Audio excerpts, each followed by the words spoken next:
ఢిల్లీలో కొలువు తీరిన సుప్రీంకోర్టు ప్రాంగణం అత్యాధునిక వస్తువులతో సువిశాల భవనాలతో సరికొత్త రూపును సంతరించుకోనుంది. వచ్చే 50 ఏళ్లకు సరిపడేలా మౌలిక వస్తువుల కల్పన జరుగుతోందని సుప్రీంకోర్టు ప్రధాన న్యాయమూర్తి జస్టిస్ సూర్యకాంత్ వెల్లడించారు.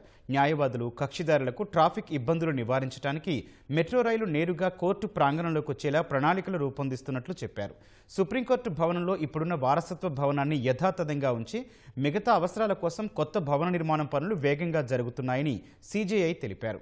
అందులో ఒకేసారి 17 మంది న్యాయమూర్తులు కూర్చునేలా విస్తృత రాజ్యాంగ ధర్మాసనం ఉంటుందన్నారు.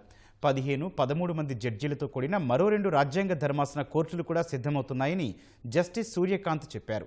శుక్రవారం ఉదయం Hyderabad metropolitan development authority versus Cyberabad express way limited case విచారణ సమయంలో ఢిల్లీలోని ట్రాఫిక్ సమస్యలు ప్రస్తావనకు రాగా సీజేఐ ఈ విషయాలను తెలిపారు.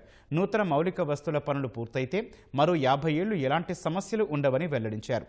మహిళా న్యాయవాదులకు ప్రత్యేక బాత్రూమ్, హాల్, క్యాంటీన్, లైబ్రరీ, ఎస్కలేటర్లు, లిఫ్టులు నిర్మిస్తున్నట్లు సీజేఐ వివరించారు.